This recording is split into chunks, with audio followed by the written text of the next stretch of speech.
These are the fastest cops in Britain, responding to 999 calls at up to 150 miles an hour. Hunting fugitives, tackling drunks, I'm not fucking drunk! catching criminals, Taser authority has been given. and saving lives. You! Use your mirror! For these elite high-speed units, every second counts. They are Rapid Response. Coming up, Stay there. the fight against drugs. Don't move! Are we going to be considering any stinger at all? Police hunt a suspect who could be armed, and the driver who has an answer for everything. Anything you want to say in reply to that caution? I don't give a shit. Right, we'll record that down for you.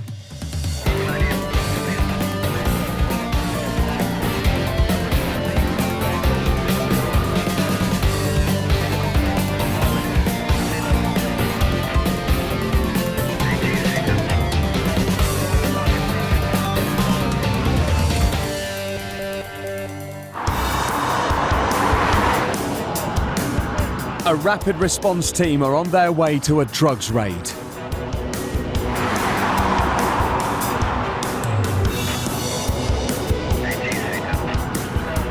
Yeah, proceed. These officers know that the element of surprise is essential. Keep going up, keep going up if you can.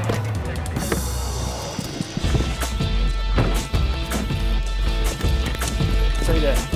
They have to get through the door as fast as possible to prevent anyone inside disposing of any incriminating evidence. Don't move! It takes just seconds to get through the door, taking everyone inside by surprise. Get out! Get out! Keep your hands out there, we'll proceed. Their first job is to round up everyone in the flat and put them in one room. Hands there. Okay. I'm not moving. Search warrant, no misuse of drugs act. We don't take your word for it, alright? With the flat secure and the suspects in cuffs, the team begin a fingertip search for drugs. No stone is left unturned, and soon the rapid response cops start finding evidence of drug use. As you can see, the needle which has been used, it was concealed within this T-shirt. So obviously the dangers we face while carrying out searches. The police also come across some rather unusual bedtime reading. Just found some information on a dressing room table about your own cannabis factory. Really shows you how to make your perfect cultivation. So funny place to have it. High up in an air vent, PC Carl Danson is pulling out more evidence. And there's like a little mixing bowl for heroin, just secreted in the most bizarre places, really. Syringes. But wherever drugs are hidden, the rapid response cops will find them. And it's in one of the bedrooms that they find what they've been looking for. I've just found this Aldi's bag concealed underneath this drawer in the bedroom. We'll have a quick look in. As PC Aaron Waring peels away more and more plastic bags, his patience finally pays off. Got some scales there, which clearly have powder, a white substance or a cream substance on them.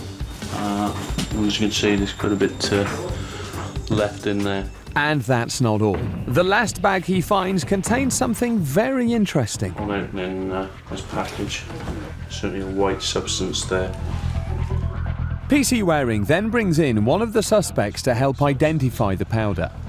Yes, sir. It's in your house, you tell me.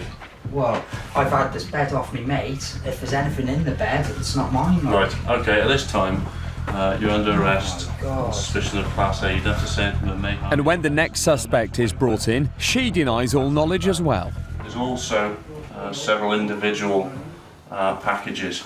So at this time, This bag was given to us, I just listen, at this time you're under arrest on suspicion of Class A. The woman is clearly upset, but perhaps not about being arrested. Okay? Nothing to get upset about at this I time. want to go and be able to go and get my methadone from the boots before. Okay. I can't miss that for 2 days. If I miss it today, I've We'll missed my sort whole something out, trip. Well, maybe pick your methadone up before we go to Newtown. The powder will be analysed at the lab. If it turns out to be cocaine, this amount would have a street value of around £2,000. All that's left to do now is for the rapid response cops to get the suspects and themselves back to the station. Well, I think that's about it. Again, covered in more cobwebs and sweating. And possibly stuck.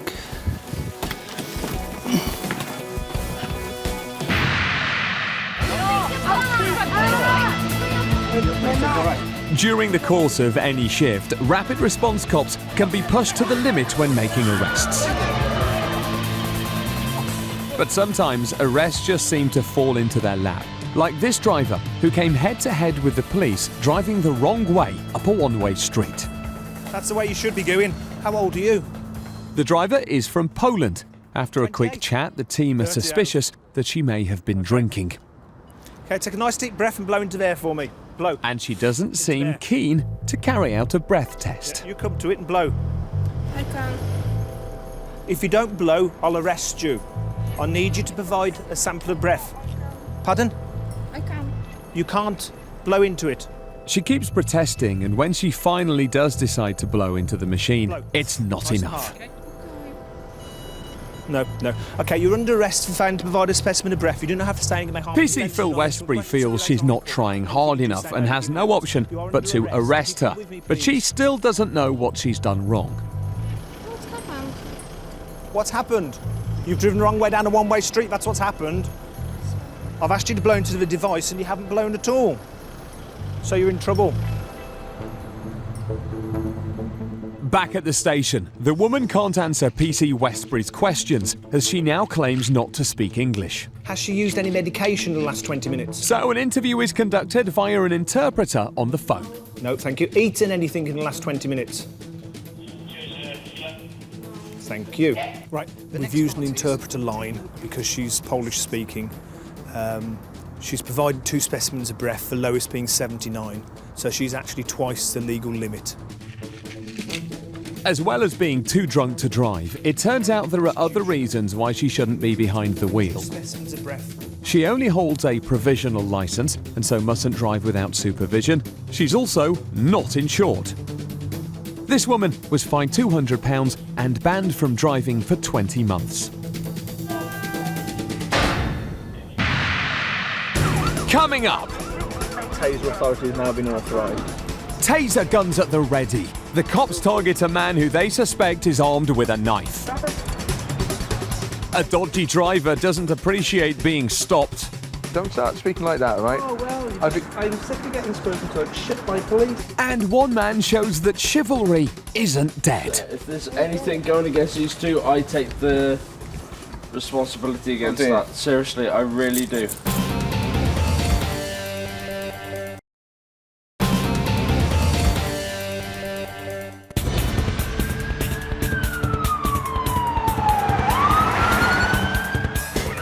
Dyfed-Powys Police Control have received a 999 call. The caller says they've been threatened by a man with a knife. Are we going to be considering any stinger at all, so I should wait back? The suspect got into his car and drove away. PC Phil Westbury has been dispatched to intercept. Because of the mention of a knife, Control has authorised the use of tasers if necessary. Taser authority has now been authorised. Taser stun guns are an important weapon in the fight against violent crime. They're often authorised in cases like this, where the threat of a knife has been reported. PC Westbury takes over the chase. The suspect pulls into a lay-by. Immediately, the cops surround the suspect's vehicle. Vehicle stopped, keys out of ignition, they are talking. The cops approach the suspect with caution. One holds a taser behind his back. With 50,000 volts, it's guaranteed to stop anyone in their tracks. The cop with the taser is watching the suspect's every move. As he's believed to be armed, he's ordered to empty his pockets and get down on the ground.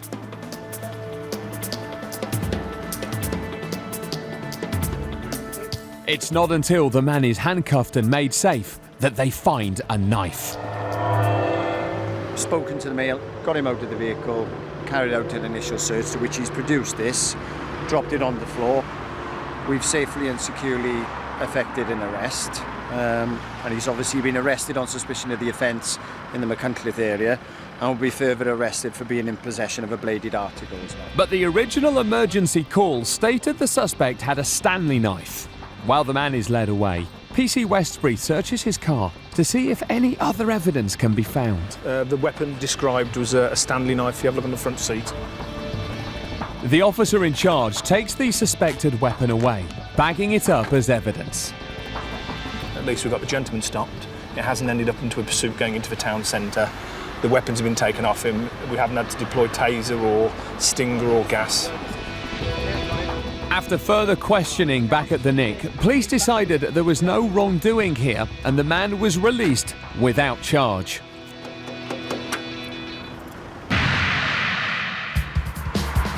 There are over 70 million mobile phones in the UK. In 2003, it became illegal for motorists to use their mobile phones whilst driving, unless the device is fitted with a hands-free kit.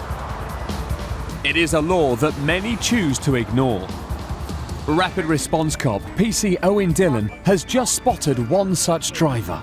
Guy's gone past on his mobile phone, gone across a small roundabout on his phone, gone through a junction on his phone, just not paying any sort of attention to the road. So I'm going to cause him to stop now and have a chat with him and most likely give him a ticket. He's pretending I'm not here now and he doesn't want to stop. Finally, the man notices the police car and pulls over. You right? All right, mate. I've stopped you because you're driving along on your mobile phone. All right, you passed The man is cautioned for the offence, but he says he has a valid reason for being on the phone. Good important call. What was so important? Oh, it was just about work and that. Was it a life or death call? Pardon? Was it, sort of life or death? I mean, very important like that? Oh no, it was important though. Could you have pulled over? I wanted to, yeah, but when I signalled, I just couldn't pull over because the car behind me was real close to me. Well, then you at the end of the day, mate, it's black and white. You don't drive along on your mobile phone. But as the man is told what will happen to him, his attitude begins to change. As I said, you've got the option of taking a fixed penalty ticket, which is 28 days in which to pay a fine of 60 quid. You've got 3 points on your licence, or you can contest it and go to court. Your choice. Why would I have to go to court about? About the fact you were driving along on your mobile phone. And what would happen if I went to court and whatever? Well, it's up to the magistrates. The man appears to feel that neither a ticket nor a court appearance is fair. I'm not going to get into negotiation with you on why you're on your mobile phone. I've offered you the choice now. Do you want to take the fixed penalty ticket or would you like to go to court? What would I go to court for though? For being on your mobile phone. Yeah, and what would they do though? Well, I imagine... Would I still get the fine and that though? Yeah. So what's the point in going to court then? It's your decision, you see. I'm offering you a ticket, but you've got to accept the ticket. If you don't accept the ticket, then I'll report you and then you'll go to court. When do I have to make that decision? Right now? Yeah, about 5 minutes ago. All right. Oh, I'm just a bit annoyed. I thought, it'd be a bit more reasonable, right? Bloody hell. They're going around in circles, and PC Dillon is starting to lose his patience. Through the traffic, there was a pedestrian on that junction. Did you notice a pedestrian? Yeah. Which side were they coming from? From the left.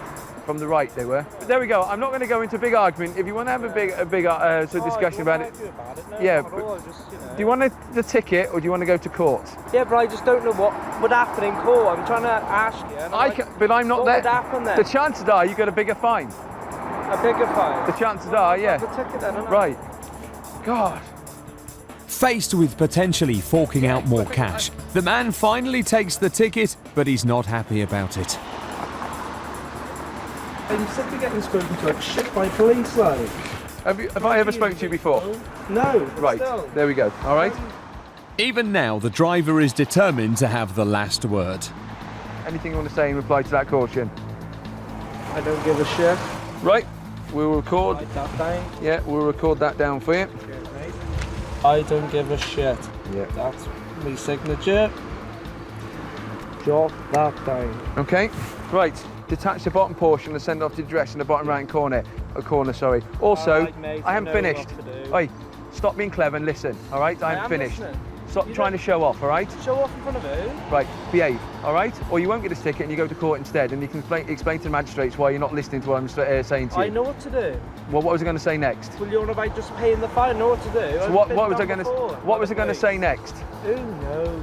Right, well, listen then. Every year, there are over 160,000 fixed penalty notices issued for illegally using a mobile phone in the UK. This man has just added to that number. There's a lad with a lot of attitude, and he proceeded to become quite sort of rude and obnoxious, as you can see by his caution reply. So there's not much you can do with people like that, really, except just sort of tolerate them.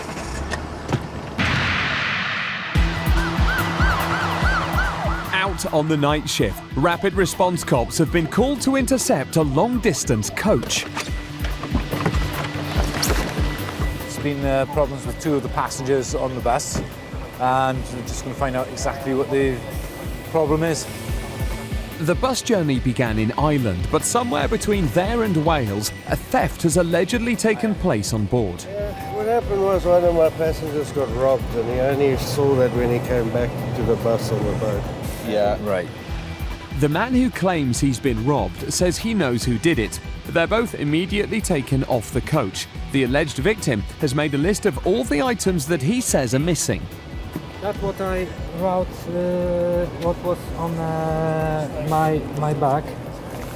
What's happened then? CD. Glasses when I came back on the bus. But the man who's been accused says he found a pair of sunglasses on his seat. I didn't rob his bag, lads. His glasses was on my seat. I came down, I put them on, he came down, he grabbed them off my head. I saw how he... But the other man says he's sure this suspect stole his belongings. Look, and hang on a sec. He got Sorry about this girl. my glasses on the head, just straight away like that. No, if I robbed him, it belonged to him, but I wear them on the bus, like. The situation is now tense as the two men begin accusing each other. Yeah? No. You don't take it? No, I'm sure you've got on your... When he was bag. sitting. You can search my bag, yes. I cannot. No, I let them guards search your bag. I cannot. PC Davis needs to defuse the situation and decides to separate them. Come over the road with me a second here. Stay there a second. I told him half an hour. I give him a time to return my stuff. He don't do nothing. He don't do nothing. As the suspect's details are being taken down, PC Harris decides to check out the coach, and it's not long before he makes a discovery. Oh, that's my stuff, really. Yeah, of course, that's my stuff. That's VIP, is it? That's my stuff. And this stuff is at the back, shoved under the seat. That's mine. That's mine. The items that have been found raise further suspicion, and there are still questions to be answered. Where he was sitting, I've recovered 2 articles of clothing, which has been identified by the loser, and we're just trying to search the rest of the bus to find the bits and pieces that belong to him. The man is arrested and taken back to the station. But there are further complications to the case.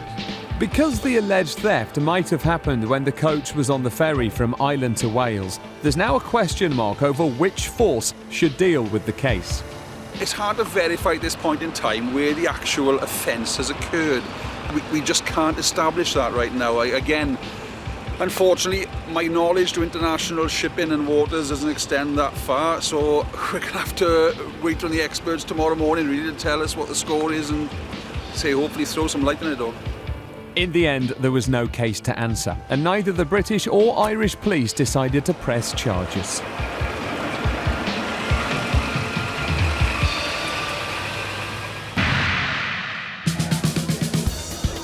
It's closing time on a Saturday night in Wales. Pubs and clubs are spilling out onto the streets. And a lot of the people going home have possibly had one too many. Sergeant Di Howells and PC Owen Dillon of the Rapid Response Team are answering a 999 call reporting 3 people damaging parked cars. Right, 2 boys and a girl. Did you say 2 girls and a boy or 2 boys and a girl?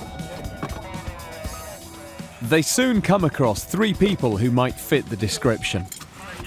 Can you tell me what we've all been doing in the last 5 minutes? 5 minutes we've been walking home. No. Yes, and what have we been doing about walking home? We just walked home, we're about to go up there. Yeah. While another police unit is checking out the cars, PC Dillon has got to find out if these are the people responsible for causing any damage.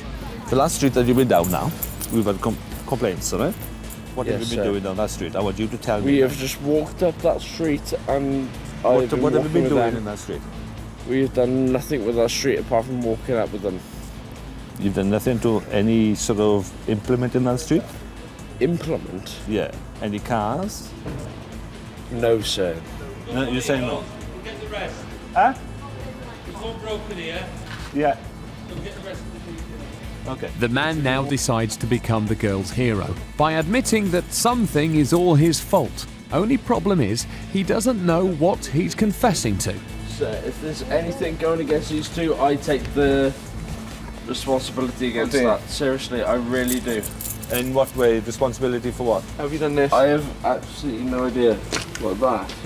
He thinks it's all about a stain on his shirt. My mother was telling me though that I did have a stain across the back of my that I should have got cleared up. I do apologise for that. Right, not worried about stains. Still unsure if these are the suspects, Sergeant Howells calls control for a more up-to-date description from the witnesses. Yeah, okay. Chairman. We've had a couple of complaints and a couple of witnesses have said that they've seen 2 ladies and a gentleman. There's a number of cars been damaged. You 2 and you are under arrest for the offence of criminal damage on suspicion of. Hang on, wait, have I just gotten arrested? Yes. I'd pay attention if I were you now. This is. Oh, don't say anything. No. But the man still wants to be the hero and once again steps forward. I would like to take responsibility for that, sir, and let these 2 gentle ladies. I can't ask any questions. What are you telling me? What have you done? And he still doesn't know what he's trying to admit to. What are you taking responsibility for? I don't know, but I'd rather that these 2 That's gentle it. ladies. Don't say anything more. But the officers cannot allow him to continue and decide to take them all in. While they wait for the police van, one of the girls does what any girl does who's in trouble. Okay. You can call me Dad. But before Dad or anyone else can come to the rescue, it's off to the station for these 3. Coming up, Wales's very own Stig gets pulled over. And then if you or the vehicle is involved in antisocial behaviour in the next 12 months, the car will be taken off you. An inferno in the fast lane. And a night out turns into a nightmare.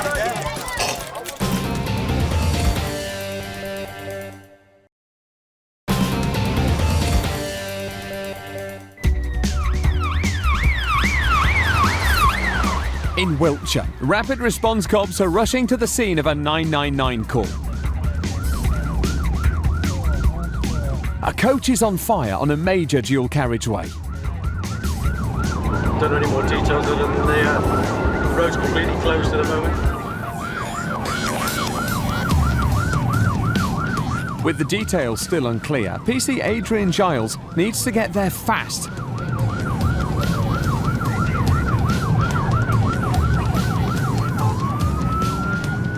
As he approaches the scene, he's confronted by thick, billowing smoke that's engulfing the road. Cars have been stopped in both directions, and PC Giles has to skillfully manoeuvre past the traffic to get to the burning coach. And when he arrives, he's confronted with this.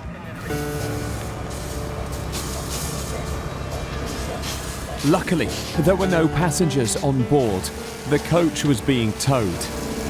But fire officers are racing against the clock. Battling with the smoke and intense heat, they not only have to bring the fire under control, but also to stop the road surface melting from the heat. Exactly how the fire started is still a mystery, but PC Giles has found out more information from the driver of the tow truck. Being transported back to London by the recovery truck. Merrily going on his journey here. Motorist overtaken him, pulled him in by the lay-by, flagged him in, and informed him that his bus was on fire. The flames are now out, but the drama's not over. The inferno was so fierce it's melted the tarmac, and the remains of the coach are still too hot to handle. There's not much left of the bus now. The vehicle itself is going to have to stay in situ for about 10 hours now because of the heat of it. The road surface is all damaged, so it's all going to need to be resurfaced before we can open the full closure. So the road's going to have to stay partially closed for the rest of the night so the vehicle's recovered in the morning. Over 44,000 vehicles are involved in fires every year. It's fortunate that this time there were no passengers on board.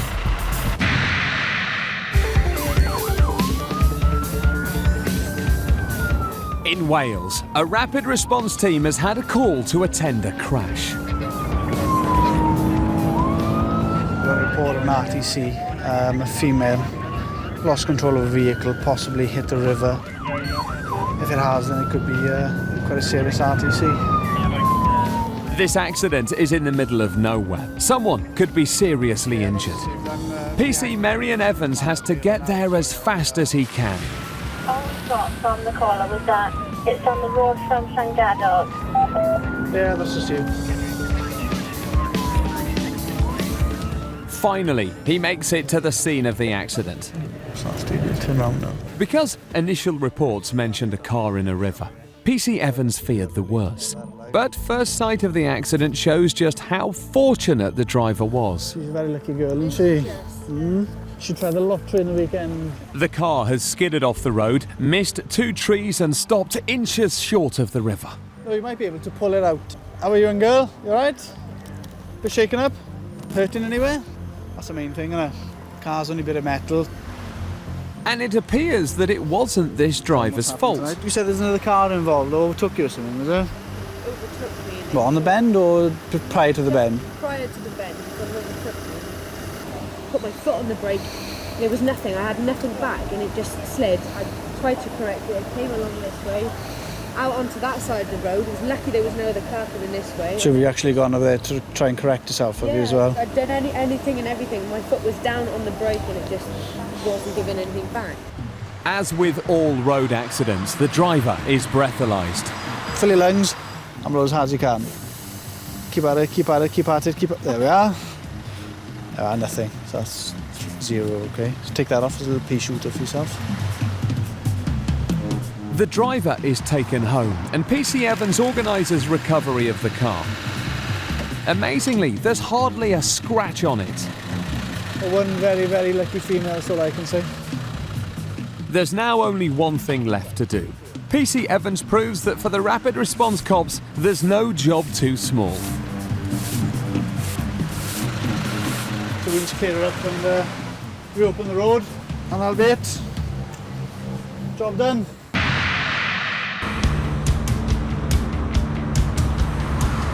Rapid response cops are on patrol in Wiltshire in an unmarked car and have just spotted something amiss. Transit van in front of us. We sat at the traffic lights just now. It's full up in the front. There's 3 in the front. And there's a small child sat on the lap of the passenger on the near side. No restraints or anything like that. So we're going to have words. There are 2 children and 2 adults in a cab designed for 3 people, which for police is a problem. Travelling without a seatbelt is not only illegal, it could be lethal, a fact that PC Hutton puts to the driver. The driver agrees, but the law is straightforward. Drive without a seatbelt and you're getting a ticket. While the man is issued with his penalty, PC Giles has some bad news for the woman. With 4 passengers and only 3 seatbelts, one of them will have to find another way home. You're probably going to need someone to come and get them. Are you? Yeah. What, get both of them? Oh no, just get one. With alternative transport arranged, everything seems okay. But suddenly, the driver kicks off about his ticket. You think I'm going to pay a fine? You still report me? I ain't paying it. Do you not understand the process? Are you going to listen to me for a second? I am not paying a fixed penalty. Are you going to listen? I am not paying Are you going to listen? Well, carry on then. Right. what I do is I report, everyone gets reported for the offence that they've committed, even though they get the ticket. For some reason, the man mistakenly thinks he'll have to pay his fine twice. Right? I'm not paying twice. No, you don't pay twice. As long as you pay the ticket, that's the end of the story. I'll pay that, but I promise you one thing, this ain't two, and my little boy's working that motor. I'd rather go to prison and pay more money. I'm telling you. Finally, the man calms down. But with over 2,800 road deaths a year in the UK, not wearing a seatbelt is something that the police come down hard on. I've been to collisions myself where people unrestrained in the front, not only children obviously, but people not wearing seatbelts in general. So you've got the added problem of if they're sat on the lap, they're that much closer to the windscreen anyway, and the obvious consequences if there's a collision, they have to brake suddenly. There's only one place that passenger's going to go, and that's going to be straight through the windscreen. And consequences that are quite obvious and quite disturbing. In Wales, Dyfed Powys Rapid Response Cops are on patrol on the night shift. PC Phil Westbury gets a call. Reports are coming in of a speeding motorist racing around the town of Aberystwyth. Yeah, okay, mate, we'll keep an eye out for it. Silver Polo screeching around town. And it's not long before he spots the car. Silver Polo, yeah. WH Tango Mike 01 for vehicle check, please. Identifying the wanted car, PC Westbury goes to Blues and pulls it over. Yeah, Commodore 376 location, Aberystwyth code 2.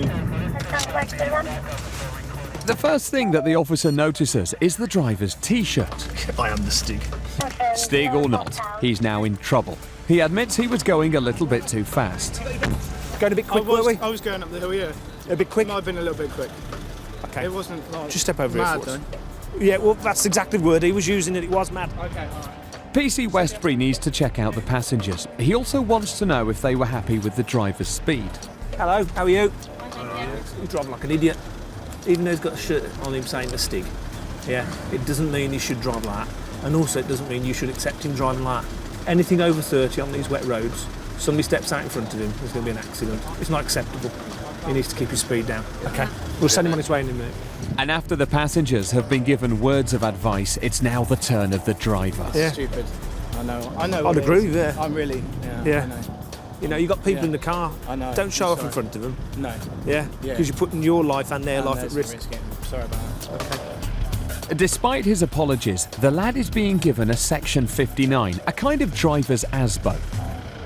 Antisocial behaviour orders may not normally be associated with driving, but they are a vital tool the police often have to use. And if this driver is stopped again within 12 months, the consequences will be serious. Top of that blown away, yeah. Basically, because he's reporting you for careless driving, he's going to put your details in there. That will be classed as served on you. And then if you or the vehicle is involved in antisocial behaviour in the next 12 months, the car will be taken off you. Okay. The warning is loud and clear for this wannabe Stig. He'll now have to be much more careful when he hits top gear.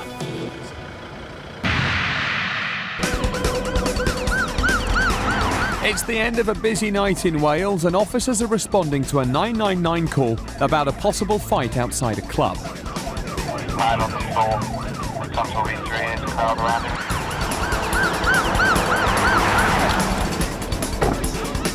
Arriving at the scene, PC's Lynn Evans and Stuart Flynn find a man on the ground bleeding badly. With the help of other officers, they administer first aid. The rapid response cops are unsure if an assault has taken place, but there's a strong suspicion that the man has drunk too much alcohol. He soon demonstrates how ill he's really feeling. The cops have been told by witnesses that this man's injuries weren't from a fight, they were self-inflicted.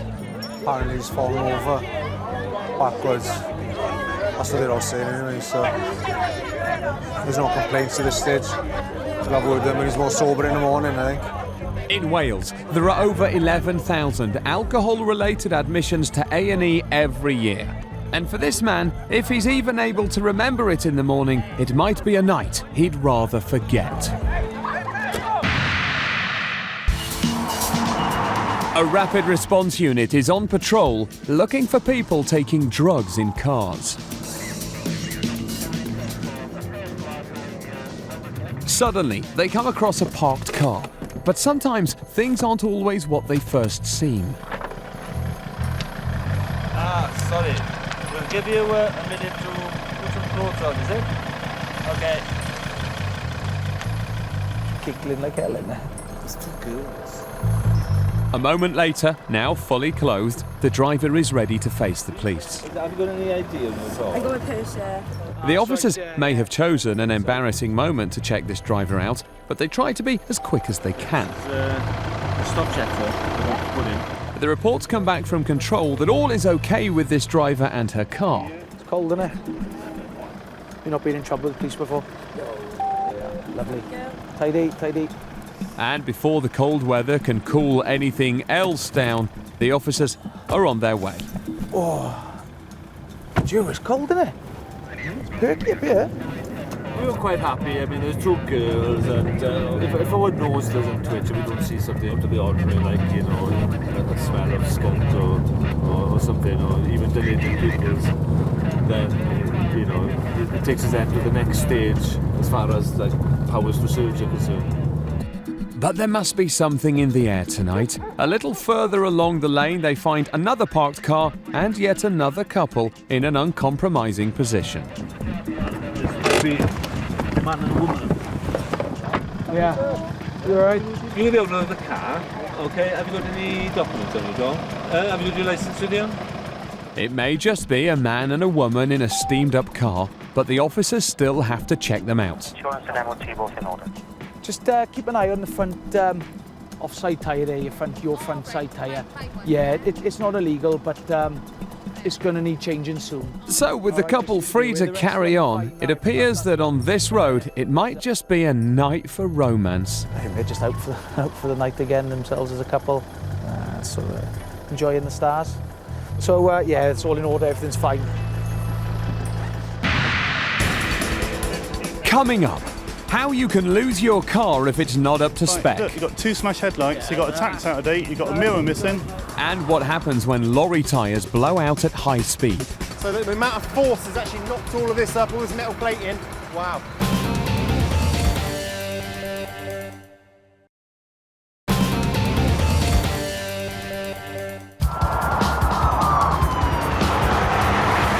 A Wiltshire Rapid Response Unit has just been alerted about a potentially serious incident on a major dual carriageway.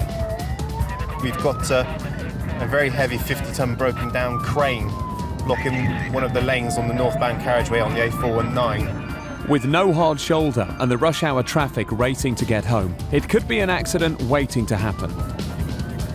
Unfortunately, it's over the brow of the bridge. So any vehicles coming the other side are not going to see it till it's too late. It's in a really dangerous location. The 50-ton monster is in the path of traffic speeding at 60 miles an hour. PTJ Clifton has to quickly find out what has happened. What do you think caused all this damage? Is it the initial blowout? So the amount of force has actually knocked all of this up, all this metal plating, has blown it up. Wow. The crane's tyre has exploded and badly damaged the bodywork. But that's not all. A replacement tyre is over 200 miles away. PC Clifton has to somehow get this vehicle off the dual carriageway. What we're going to do is we're going to start doing what we call a rolling barrier, and we're going to slow the traffic down to absolute minimum. It will be an inconvenience for them for the short time, but for the long time, it'll free the road again, which is our ultimate aim. Inconvenience or not, with such a badly damaged tyre, they can only manage 3 miles an hour. We can't risk the vehicle going too far because the actual metal wheel itself, not the tyre, but the wheel, is so close to the ground. Should the vehicle go any faster than this, there's every chance that can start cutting into the road. We're going to cause damage to the road, further damage to the crane, which is totally unnecessary. Traffic is now backing up for miles, but this is the only safe way to deal with the situation. Finally, they get the damaged vehicle to a safe location, and traffic is back on the move.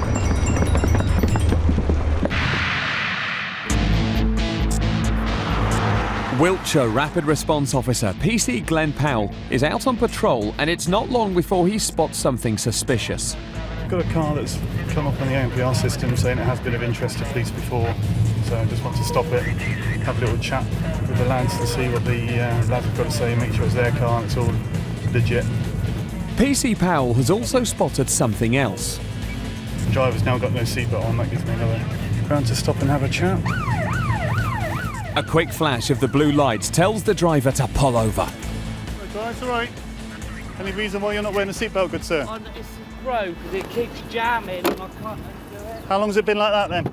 PC Powell is quick to show this driver that there's an easy way to cure the problem. But look, if you pull out slowly, look, pull out nice and slowly and it goes on, doesn't it? Even the passenger in the car can see how the belt works. Such an impatient sod, he fucking pulls it all the time. But PC Powell has spotted other things wrong with this car. Right, look, you've got 2 smashed headlights, you've got a tax out of date, you've got a mirror missing. But what's happened to your front lights then? I bumped into the back of a car. This time of day, you don't necessarily need a light on, but yeah, it could be classed as what we call dangerous condition, all right? The poor state of the vehicle is enough for PC Powell to issue a vehicle defect form. It's not going to cost you anything, you just get it stamped to say it's been done. So it's not going to cost you any money. And it means it gets your vehicle legal and up together, doesn't it? In the patrol car, the driver is given words of wisdom from PC Powell. This form will mean that you've got to get your lights fixed, okay? Because if you don't comply with the form, you'll go to court for defective lights. And I'm also going to put your seatbelt down, front driver's seatbelt. You need to get that checked, because otherwise you're going to start picking up £30 fine for not wearing it. The driver's been warned. If he doesn't do what he's advised, it'll cost him.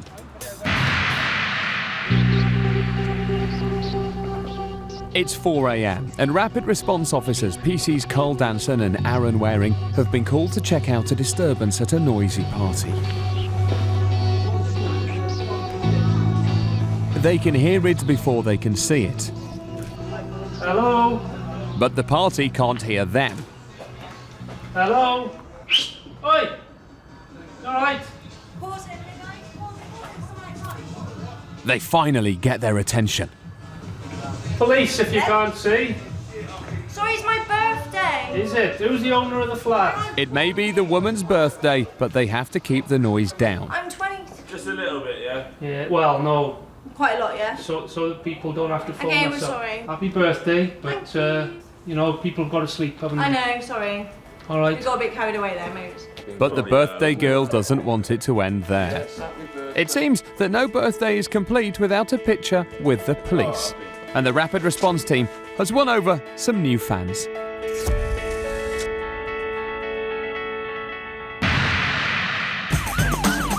Coming up on Brit Cops Rapid Response, the all-new Police Action series. We're on board with the fastest cops in Britain. The elite squads fighting frontline crime. Fucking go! Don't shout at me! Calm yourself down! At breakneck speeds. We're with them as they pursue dangerous criminals. Lunatic drivers. 0 miles per hour, no attempt to stop. And drunks on the road. Have you been drinking? Fuck me! We watch them come down hard on violence. What? And mayhem. Our cameras capture the action while these cops capture the criminals.